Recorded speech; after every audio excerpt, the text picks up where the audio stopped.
mmara hyɛ bɛdwa fie kyerɛ sɛ aban na mu a wɔtuo sɛ wode sika ɛkɔ wura dwetre bi mu deɛ frɛ sɛ ɛyɛ bond no ne ho nkorɔ ne ba ɛmfa so no ebi bɛka ho biam 2023 ne 2024 no wɔn so mo ne aban anya adwene ɛne ɔmɛfo to sanfo yɛwura kenoforiata kyerɛ sɛ financial stability fund ɛno nso nam kwan so ba sɛ wobɛyɛ ɔmampani a mmara no se ɛwɔ sɛ asoafo no emu wɔ ha mu nkyɛmu aduonum deɛ ɛfiri mmara hyɛ bɛgye fie ɔmampani da akɔfoɔ sɛ na saa mmara no wɔmpɛ koraa MPB ɔno nso no ho nsɛm ɛgye sɛkyerɛme na paa wɔde dɔkono ne fish suimnam a yɛakyeɛ ɔde kwayɛ deɛ parliament hɔ ɛno nso so montwɛn yɛn na nsɛm a owura kenofra tade abɛto dwa yɛ ama dɔm kuma no buafo no ɔmo dɔm apadeɛ kuo labor union so no nyinaa so kyerɛ sɛ ɔmo ne papa no nya adwene ketekete ɛne Dr. Baumia mampadeɛ bɛde akyire digital man wasade abɛwom wɔse nkyɛ koraa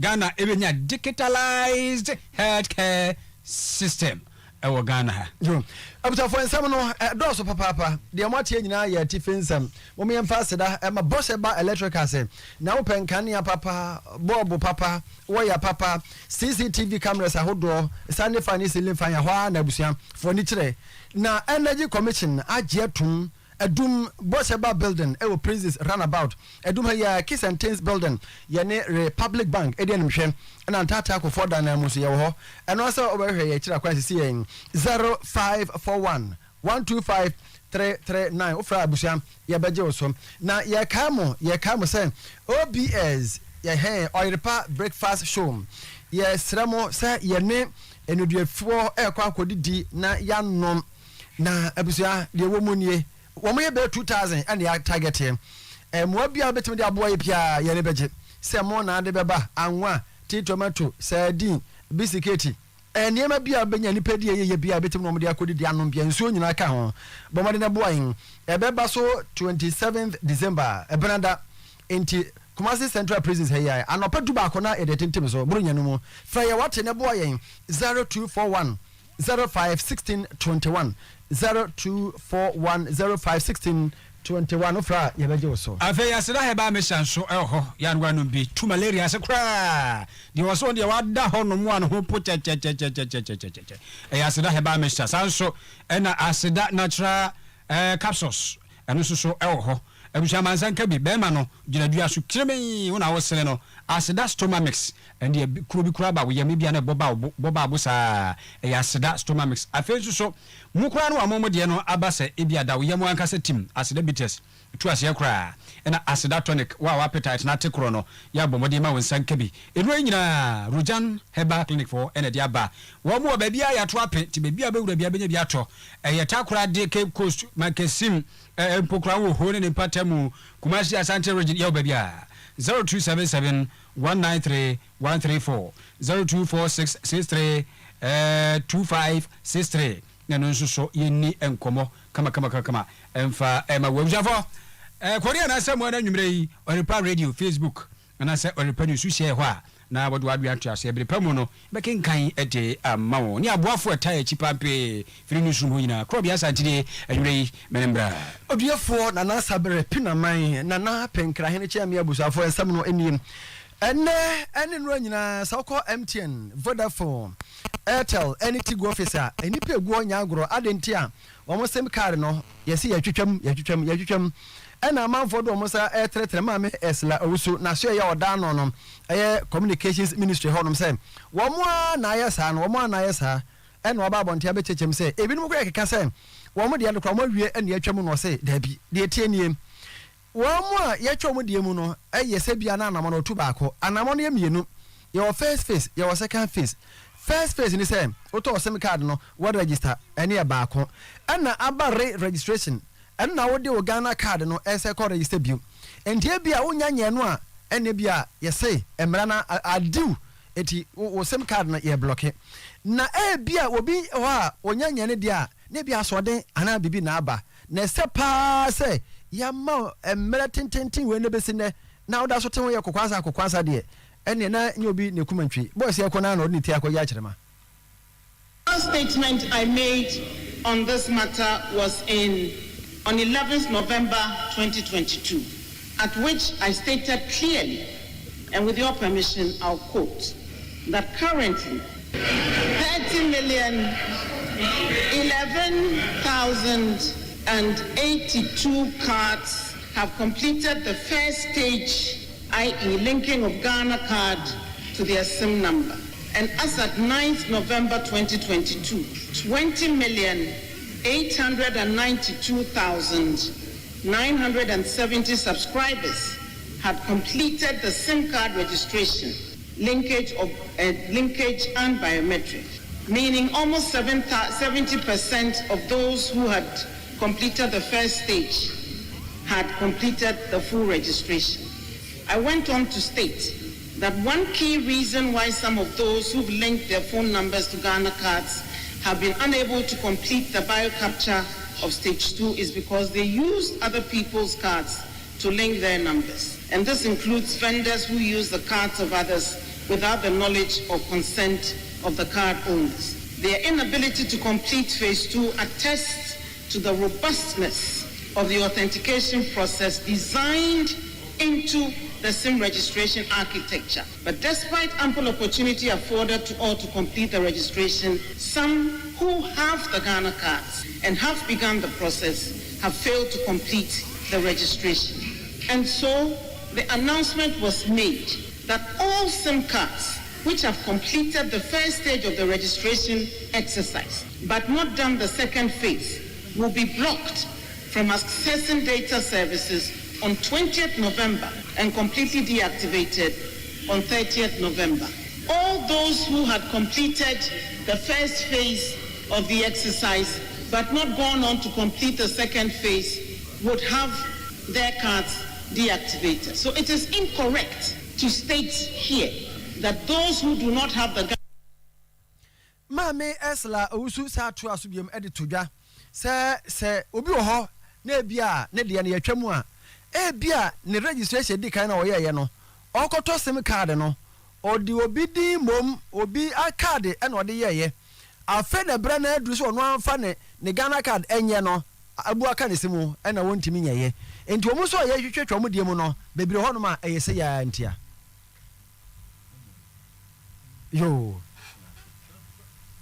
abusafo ene ye hwese ka ye betumenya maame no enne no nanka ye de atomanim na se de wokan na ma kirem no se obi ho no ma oto ode obi ade na ye ene se akwakoba saa no yo ade ye to aso ye kure ne mabusuafo ya ka kire se wa adwene de Oyerepa radio ana se Oyerepa news bitumi de afawo na yakenkan ede amawo ejra na matra nkonwa nsase so no na nsan de na nanom buafu pa omso mbrabro mani ase a omutumi se bi ku se bi nyado ye ya awro omkawa ede afo ma beti wa bra wo mo ankasa ede wo mo man de won sase e ba ne sei omutse se bi fulani fo bi abehye mpatemu na se de osi ji won se kyereme na titi ni patie ni pa fa hodie so ho ede mmoa doma se ye nwan se ya nantwie ni ade ese kwofofudie no ebia na no da isi Asante atema gogwa ye kan wasam ka nyagopa no mafiri ho empokra no so mo mfiri ho a na nkente se yete ho nsempa enimiri mu a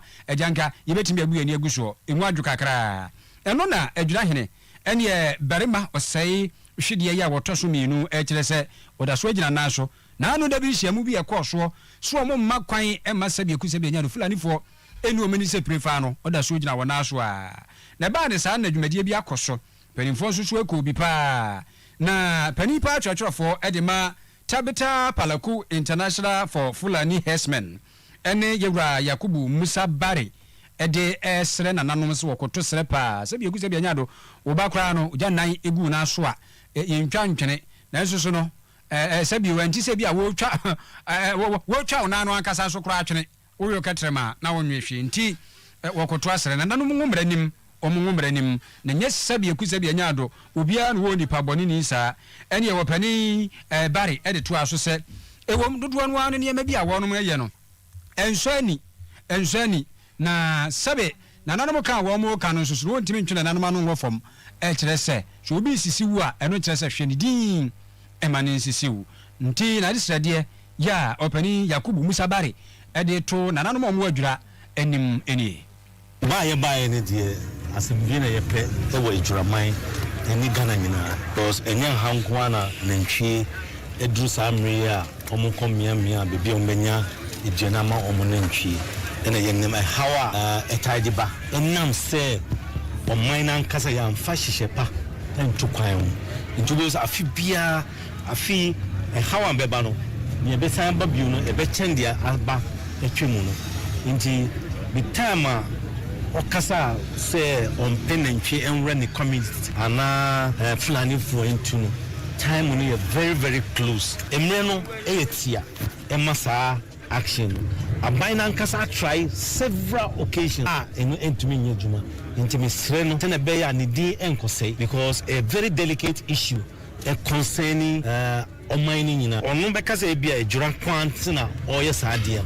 Now so a bit facty nation nyina because asama bebe chire no ebia nyina yenti asempa plan ifo no omo hano motena no economic benefits ejuama enya efri omo ho no eno na yesese yemfa ntu yenim yo enti wapani Yakubu Musa Bari ena moten wenka no na kyerese na disrede ya wode tuna nanom a womo adwura ene ne patemu animu na ni nyina emu no ena bema osai hwede ya wotoso mienu wahene popopo adwura nanom atra kunya asase so wode waka wojira na so munko mfiri ni asase so nko Omukasa ebekwa koha me no omonya adwe ebekwa koha sei se wo ko obi asase so a ubisa permission okosele kwa mfiri mpanyimfo ho nsa ne watu anamo bia esefata ese wutu na we dia wo ntu anamo bia ye becha nsa wode wo mu aba na omo so akuafo ne ma no enti we dia nya dia ekoha obi a ye dia asem na eka no eno na ejina so ensesa ya adwe me ne madikofo ni nyina ahia ene committee for wo nkurase ni nyina ahia ene imamfo ne mpanyimfo opinion leaders wo akuafo no mpetro so nyina ahia kasa obi enu a obesoso saade we so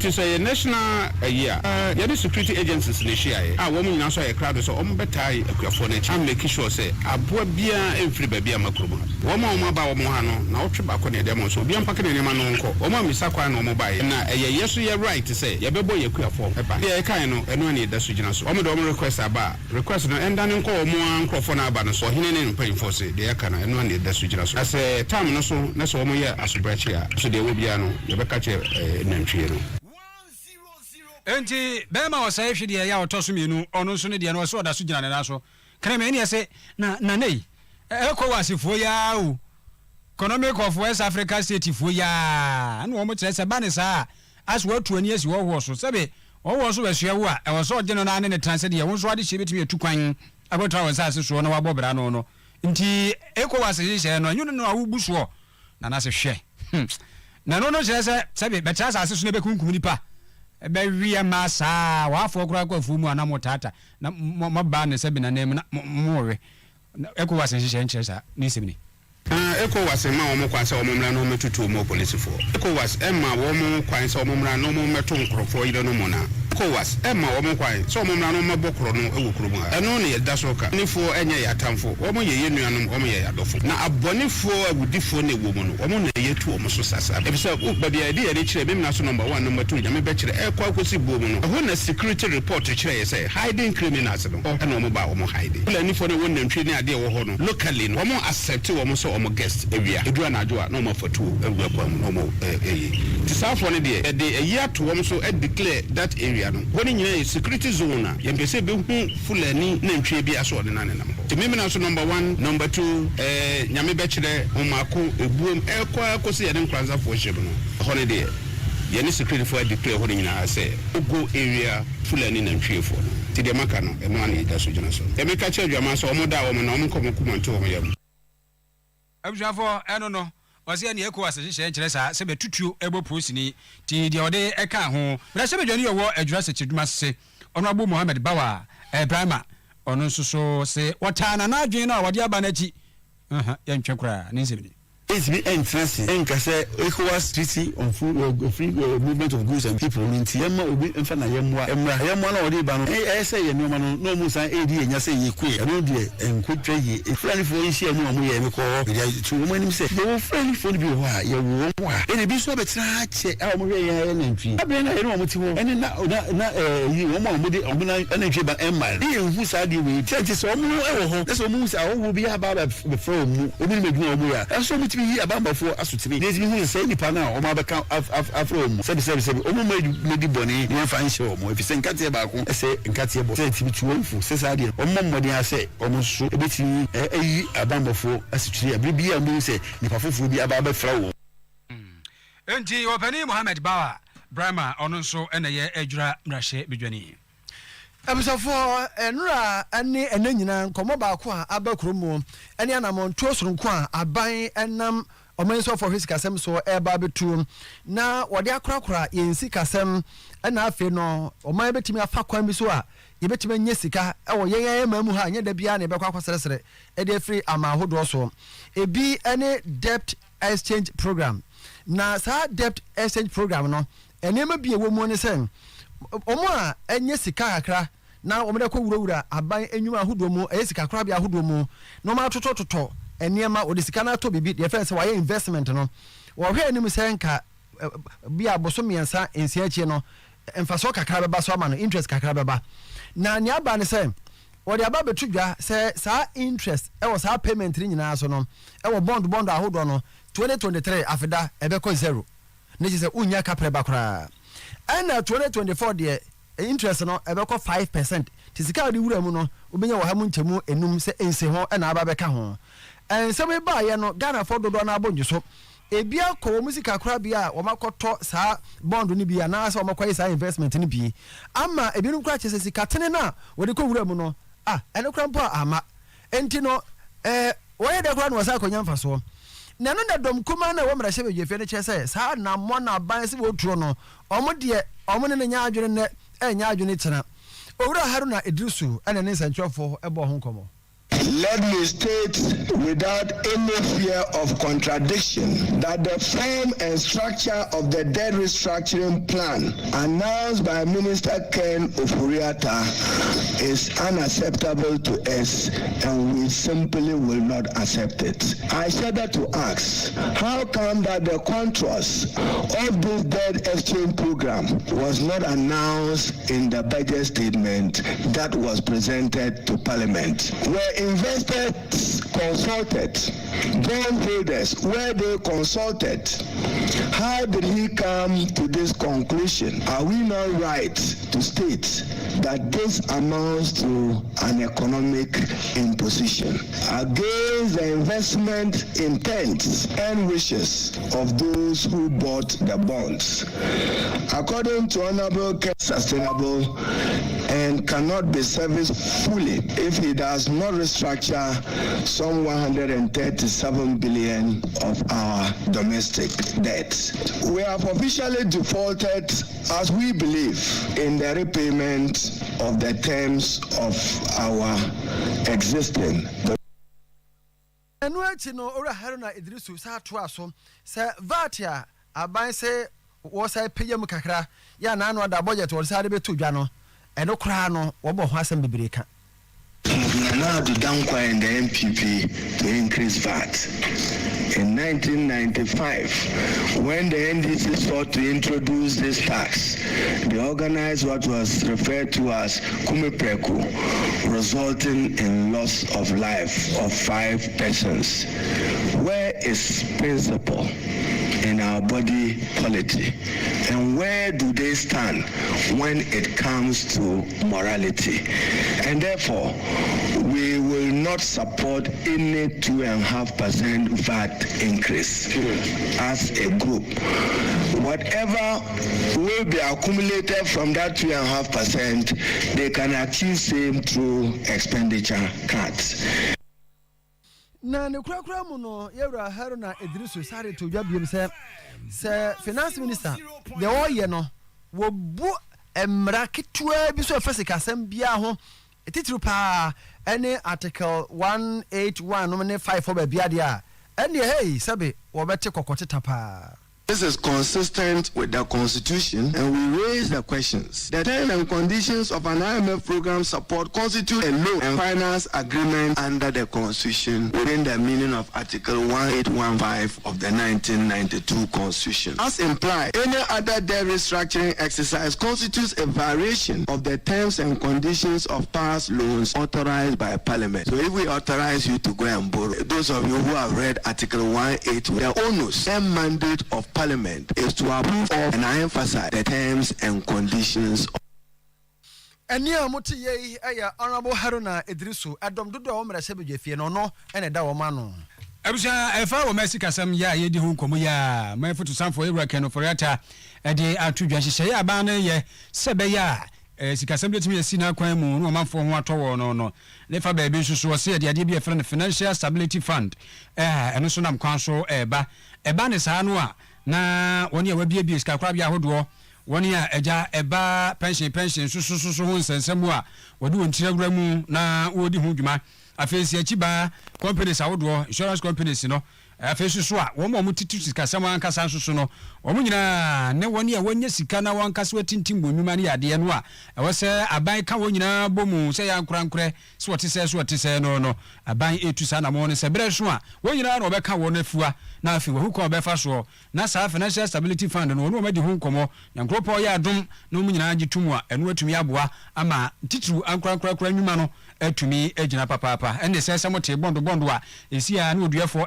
ka no a ampa bondo ne de ne wu na adu sikpa kwa koshimu na afi fa so no a eba no a ekoba se isu a wono bo haru na adrusu e kan wasemo se emwa no ne fa ba bi nsusu no se ebekwa kosibia no ye bete ho asempa ne no na wo kire se enje da ho no ubo no obehya ase na obehya ase afimpimenu ene aduonum yensa na ebia wono no benya ho agichimu num afimpimenu ne aduonu enan wagichimu edu na chese hwiri ko no afimpimenu ene aduonu enum na no susu ahwiri ko enti wo hwebe se abosome miensa na se enan entam no a ebre bia ene de ubenya enti na chese ekọ na nim sa maturity ye adwuma no ni chechimu ni.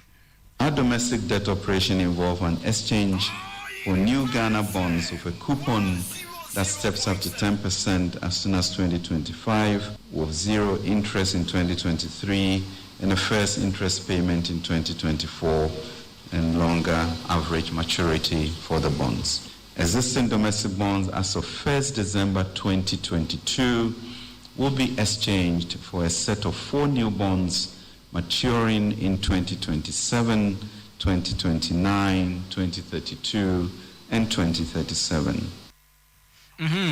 Enti ebjafo said ya bond no so nkomo esi etie no honorable Kenofuriata ena ogusu a wo kasa no o se abade eda so da na bam na woni da so pa sense bia no a wode egu apromu ntitiru woni a wabia nwuma kase no wode sika pudio pa etimi ewura adwuma mu no saa wo musika omudi ewura mu no nso wonsa ebetumi aka ebritia wa abim.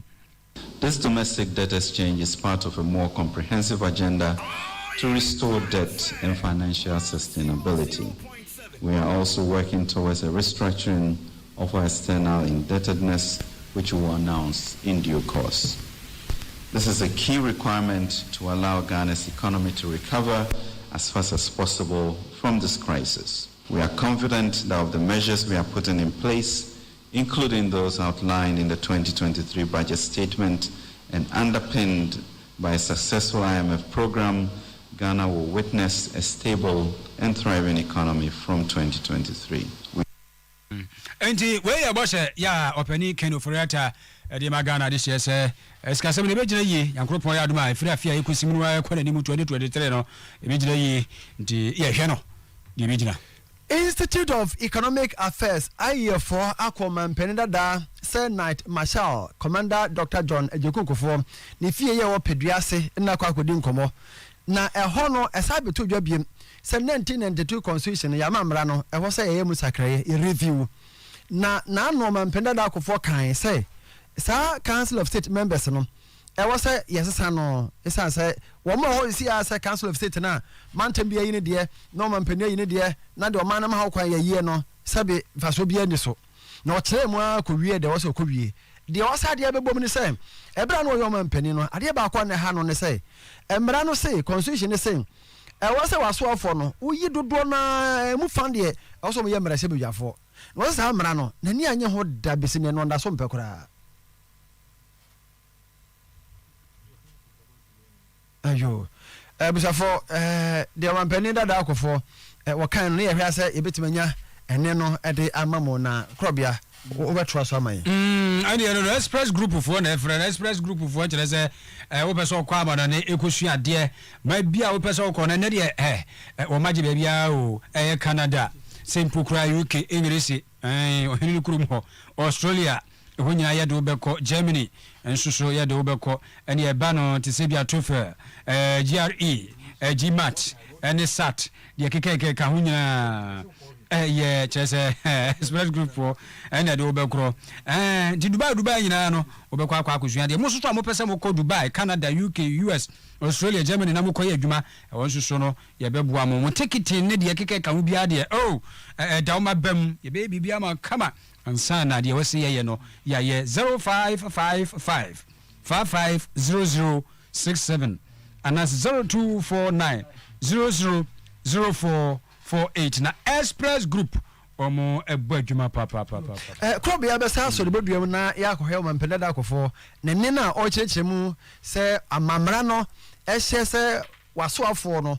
I was a move a Hamunchemu at Junum dear, I am a Sebia for now, Nenia Hono, Umikuti. As to whether freehand, the party produced me in a sense, and it so happened I grew in the party with some colleagues, some perhaps even smarter than me, and we were all in a way working to get the party's nomination to implement these principles for the country to know that. For instance, I tend to advocate that our party should go to become the party of the nation. To make Ghana feel that, after all, this government is there for all of us. So this is how I used others through. But the stock really was the party's government. So the party, some people should come in there. What I didn't like, though, was the constitutional provision that 50% must come from Parliament. That one, I didn't like that. And that I would go for strict separation of powers.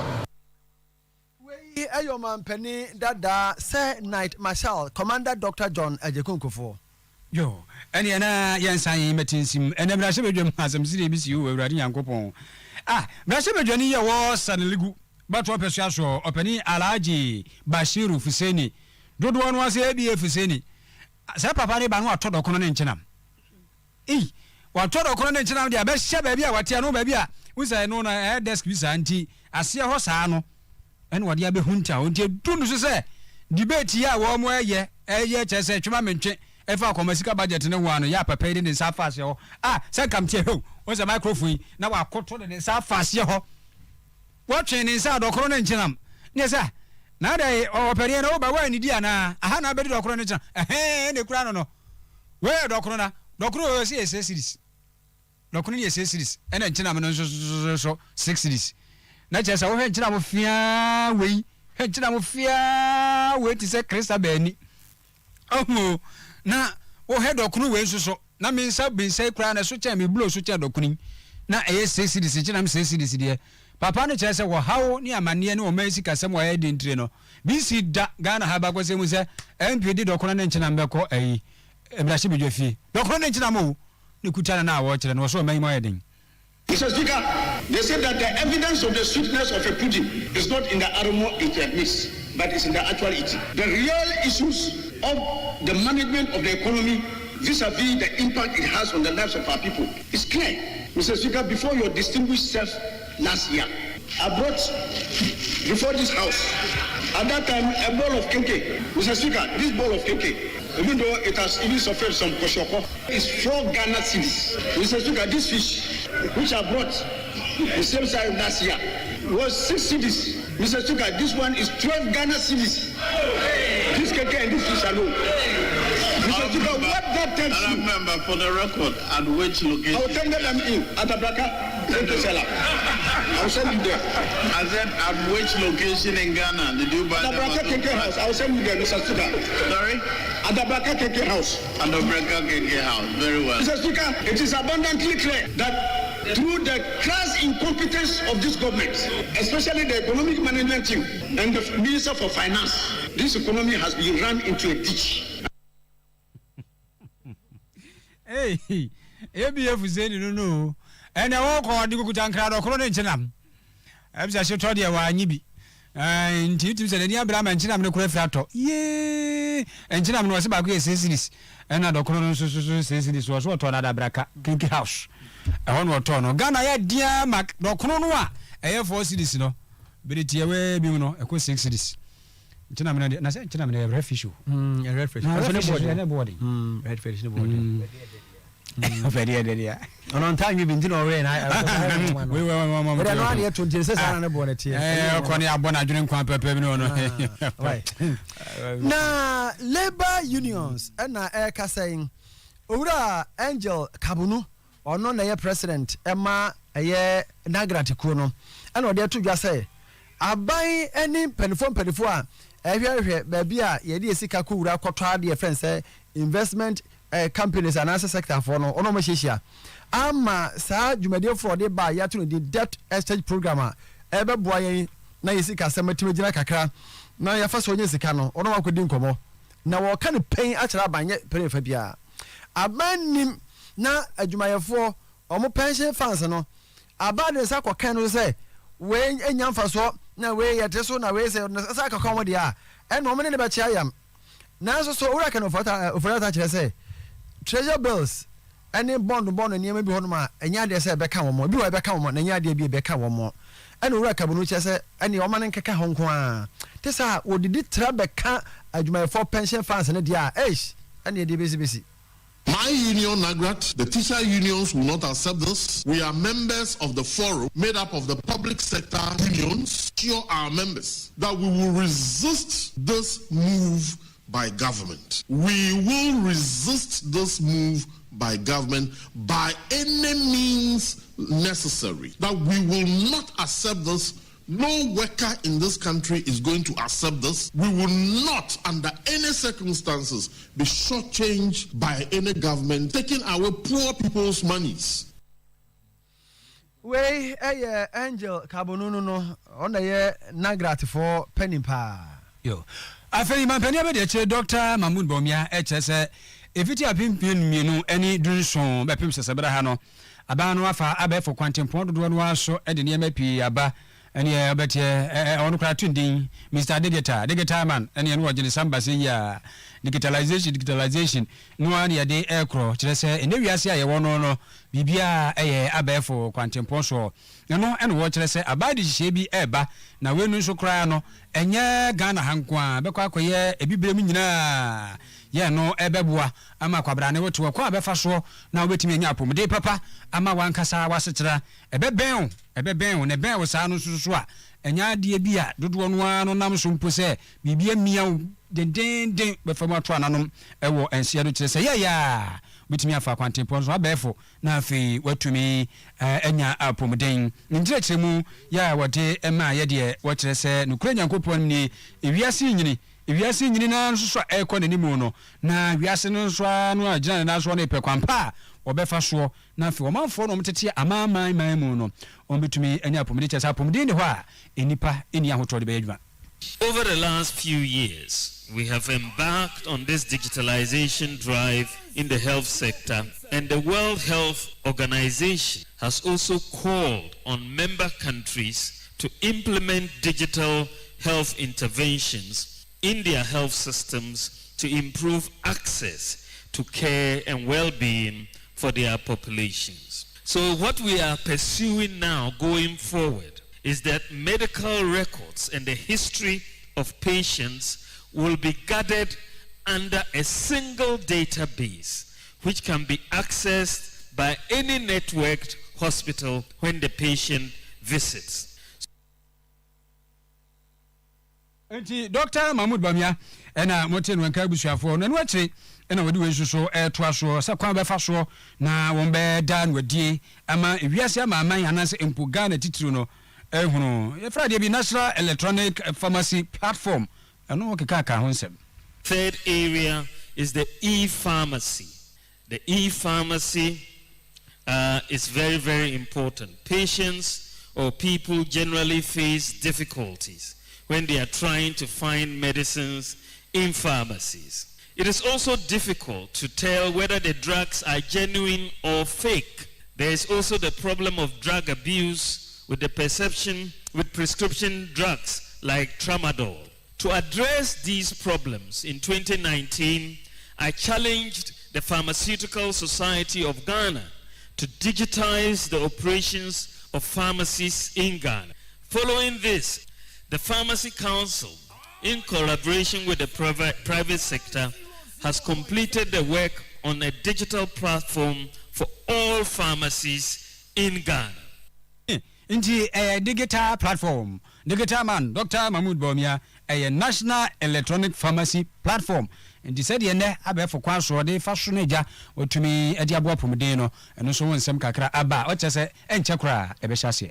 Na uwe yenu wenye wasade fufuraba wapa hontoma eno ofeno my NHIS application that is my health insurance asem ne yeka ho asem eno mobile phone na se utifia owo sopo ubetimi afa mobile phone no sa application bi woso nko a na wode na ewu a ubetimi renew ubese o register fufura ubetimi register kesa wo pa bia health insurance bi wo mo office bia bantima kra health insurance office e wo hefa ubusa sa my NHIS application na wono abekire wo se fa kwantempona so wotra ha e wa ha sei sa na ebeboa ye papa ya je se efa so wo no so edoso. On December 19th, 2018, the government supported management of the NHIS to launch a mobile renewal system to enable members whose cards have expired to conveniently renew their cards. And this has reduced the queues as well as the crowding at the offices of the NHIS. The good news is that the board and the management of the NHIA scheme has gone one step further to make it possible for people to use the mobile application to register as new members. Abusafoni eye omampania bede Dr. Alhaji Mahamadu Bawumia health insurance ekwan a yebefa ye mobile phone anase wo computer na wotim dia renewal wo dia register ebisa ho nsem bia telephone bia won nante nko om office no application so dia ba no enano da ya na eye na namakuafo abasobo ye de ma woni ya ifiada blasters sa report no ene ya na ebinum sugusu omusu pa na wo mo omusu yesu omusu yi mikire kuafo no dia na esi chesa wututomu a akopie atwemangwa bia of mensi ni mu a ebuafo wo pani bright o se kufi ena enya akuafo abasobo ya nkoma no abasobo no a echese hwibaru se yesu sebe won fa sesa na tie so won fa nye den yew eno no se kufi echese we no kra na ya na eka wo ma sebe enipa no mu bi enya ope so de be ye kuadwuma. So we be best farmer. Na at least enya kran ke bia nka bobo ye bia be support odwuma. Na di hwibaru e koma best farmer. Enhye animunyam na enhye babunu bia nkunai 350. Entijenzi na 350. Ya kan ye kom anamontuo bra obedo wofu ase ansana watinya benya sa adwuma we. Mobia Madoko 22 acres, 50 acres here. Hwibaru 350 cities met me at Tabro. So we go go see more 3. Enti anon share nkuna. Timestre se sa na ebe kona de emmemme bunu ni murakuanyo no kureni so man fertilizer ene na ka mepere yede nyuna me yale yede enti I very bad no credit very bad se sa de na se koso me ye gogofu me ye mefu me ye kubefu me watake Hwibaru ucha take na de abum wapia be kurum etwaso yo ya twaso a Andy Samanyeko no e baba ya 10th National Delegates Congress ene baba so e wo Cape Coast University na wo mo hwe animu emabunu ema bese apem anwotwe aduotwe nsia na ebeba eni mpanifo bebre na aba wo meto ni nyina no wo mo ehwe abato no so no Dr. Alex Segbefia wono so wo ka ho bi e na ode to dwa say NDC fo nyina nka mom no nya baako na Ghana ni da so nyina ye NDC fo say 2024 wo meji tumi no na omama Ghana fo nyina ni da so nti sa de yewu ya MPP fo sabe wo mo tetegu o man so pupu wo mo to de ni da so nim. Rallying for victory 2024. Ghana's, we need to all come together regardless of political party status. We have to come together as a people and as a country. That is why there's the need for us to rally towards 2020. And with what is happening in the country currently, it is clear the only hope as a country that we have is the NDC coming into power in 2025. It's the NDC Youth and Women's Conference, which is taking place on the 10th of December 2022 at the University of Cape Coast. The conference is involving both the women and the youth. They are both going to be held at the same venue at the University of Cape Coast. And there is a good reason why we chose Cape Coast on this occasion, because the first Congress of the NDC 30 years ago was in Cape Coast. That was the party's first Congress, and on our 30th anniversary, we thought it's only appropriate that we go back where we actually started. Yo, na ora Alex Segbefia esa to aso biem say de omo ye ne Cape Coast no echi no dwumadie na mu ankasa ne December de to so du enson e wa Accra Sports Stadium ene na omo hwe delegates be say empem wotwe ahankro aduesia enan anim say omba na omabeto aba no. The 10th National Delegate Congress takes place a week after the Women and Youth on the 17th of December 2022, which is also a Saturday, and it takes place at the Accra Sports Stadium. The venue was chosen because of the numbers that are involved in our Congress. The Grounds and Accommodation Committee have laid out plans to ensure that all delegates and guests are well seated and the party hosts a successful Congress. Congress Delegate Village is being established at the University of Ghana, Legon, which will accommodate delegates the night before on the Friday to ensure that all delegates are then bused to the Congress ground on time so that we do not have unfortunate delays that sometimes occur on these occasions. Therefore, the delegates will arrive on the 16th of December, that is the Friday evening at Legon. The number of delegates expected for the main Congress is 8,964. Both conference and the Congress are in two parts. You have the opening ceremony, and then you have the voting process, which is conducted on both occasions by the Electoral Commission. The second phases will commence immediately after the ending of the first introductory phases. The Congress Planning Committee has been working with the Election Committee, and it intends and has drawn up plans to ensure that we have elections that can be finished in a day. Dr. Alex Segbefia and this Aminyako Elections Committee no or can be na a friend rabbi na mote Wamwa omoto pa no normally some adwuma hodo esu se omba be demonstration kese pa no masa de krata akwa trade and industry ministry no so omonya bibi ma omo na esambo ayeten sa mame Philomena Boache executive member Bakers Association wa homa no so a ye na ebedi nkomo anti Philo Majwe anti Philo Oyerepa FM the award winning station Memo ajo mame article ai ye be hwese yo anti Philo what me ka say never try mo Oyerepa for that say papa ye na say omabo ya baso say Ghana nyina ye number 1 radio station ti ye da say waje ye so o ka say wo number 1 radio station so yo ye say mo to na mo be say mo be demonstration Adentia mame. Never so setting say near my boy dear man. Ama me name for fire to pa.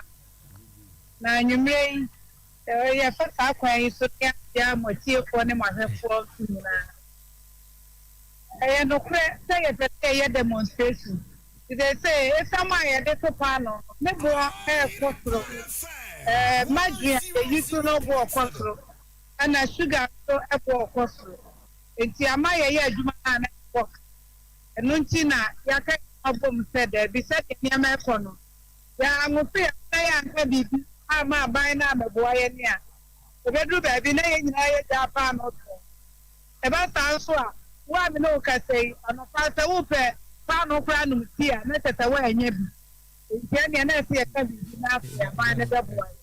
Eno nti ana ye pe ye bi sa machi amoto yo na any abase no monte pan no ne kese no so ana no so monte so a ebe ha mo nti wale de anka wo te so na ko e de si kono esa no na o ti enu bia wo mutu enti ebe ko so ate so akodru mebe ebe be be de ti de chance ne ta e je obi ani no kre we de mate wase enti no de na o ti enu bia wo mutu esam ne mo no ke se ya so enti ne pese aban no be mu be boy ti folo bu nkunta boy aye adwuma na titi ya na wa ba ka bia man yo so bia enema bi na wa aban mu a o mbetini aye bibia faso abo ani na o maboye na yensi etimi enya neoma ai wo foma ye adwuma yo anti folo bu amene bu nkunta kire yen se be ya ye bete wase paa no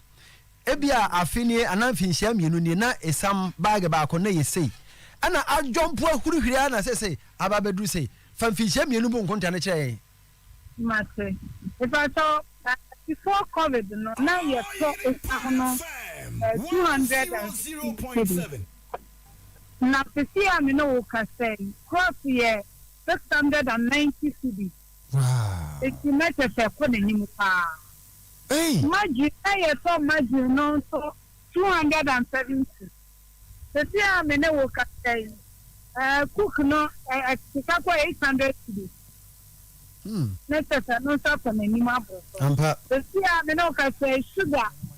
Na eto sugar 400 cedis. The see sugar no I jump for 800. I say na say I drop it akaba 7. Auntie, mama fa wentwa to ye brain nti. Ade na mo nko kan kira aban no na ontie muso frɛ dan sɛ mpɛ sɛ mo ye demonstration. Yes, yes, court trade minister. Now, one more, one that can be a woman, a boy, they say, yeah, mamma, yeah, papa, no, no, and see a corner, and a professor. Now, no, so a boy. You and I did no matter so much as for my a quiet a cry. Mammy, but that's a power brother, am I? Yeah, Auntie Philomena Boache de Bonko, executive member, Bakers Association. Emmanuel, Salvation Church International, and Ephraim. One more, Babe, Bo Empire, papa. Oboni, Bewonta, Amafo Buna dear, Ubasara Nante, Quatafo home better, and Yama Bebri, or how thou so, Amanel thou so, Codena, may say Emmanuel Salvation Church International, program of the Bay, Fahu Jimby. Yes, I a friend of mountain prayers. If yada December that also and a watch night. Do a Saturday 10th December another watch night. A body repeat. Now question 11th December I Sunday morning prayers. Senior Apostle Anthony Ahinkan and a dear Nimon. Ye come in our some more ye hear abaya a friend blessing amfo. Na blessing amfo no ye fi do miensa ejoso na wote okatwi gan na brofo kasa ne tenten de wo bebribi woye tuntum kakra oyezukuni wo krapa ambe basic school wo frifie bosumi de toso bosumi du ba kono e de toso du nwotwe na frifie nwuma be no ne fa won ya hwe na ye hu no wo pie no se skirt skinny black one skinny pa trouser na ehya no de pie ye number obetima afre yen 0240 225-151 ofra yabaje osom na monhwen yere yawo ese mu nyina se ya maami Janet Mensa antiata afrimu nana safwa kantanka ayoba pani ewura kese bretu abusuamu osaya mampo dwirahema opani kwadwofojo mampo bretu abusua pani abapani akuaje wa Asante mampo abapani afia poma Asante mampo ura SO Sapon Achuma Mercury Hospital Ura Beduma for retired banker. Efiato Asante Mampon. Yase wa Asante Mampon. Emenie. Ura Isaac Kwaku Sapon. MD 2nd October Company Limited. Ewatakwa. Mame Mercy Efri Fabwatin. Odidwa Ewa Asante Mampon. Ura Emmanuel Oduro Korea. Oye news editor. Oyerepa FM. Ura Mame Felicia. Anti Edu Yaboa, Odijwa wa Asante Mampon, Ura Kojo, Anti Edu Kwaten, also a resource, business resource center, Takwa, Mami Grace, Anti Edu Akusa, Hrade, Bantama SD, a senior high school, and Mame Hana, a Jubi Kosa, a Tafran Obefia, Anglo Good Asante, Takwa Mino one. Papa, ne Befri Mo, also young baby Kodada.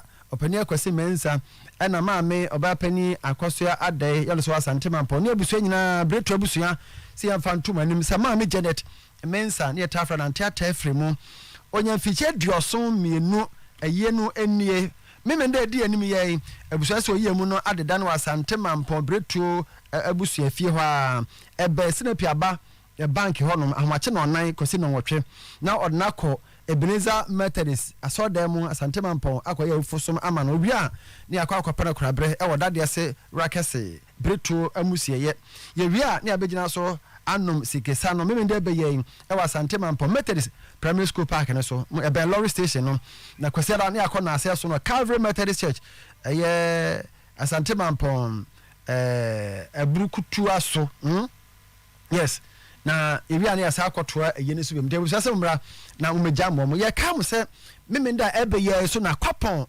nursing training college awo no omudi omfinhia so 7th anniversary etiniwra Kwame Edinkra Amo ya oye principal ene abusafo nyina hafo regional minister no nyina ne kukuo man henu nyina to onsa de afre afoman se kwapon nursing training nya finhia so memenda ye chef fan wo school ho no ma no pa no nkron ntientie na ye nhyɛ no so ema wo mo ana wi ana commentary ho no ntiene ye so repeko commentators na ba no Roma so fi bi ye ma ye dana sama me wote anoma so Roman Catholic Reverend Father Peter Ade Mensa ya dana sama me pa dana se anti Korea ne dia ne dia ba ye nwumre yi ma wani oboabo ne ma nyina soso ano bo ayen Joa Moaten sansoso na Pokua Presla wa ha esibu ama ene wani awaka nyina kwasua nhyira ba Jimmy Cliff nyina boy na chi edom ya so de commentary de ato aso Krobea Asante minimini Oduyefuo na na sabere pina man na na penkra hene chia me Christ asodwen kam nyina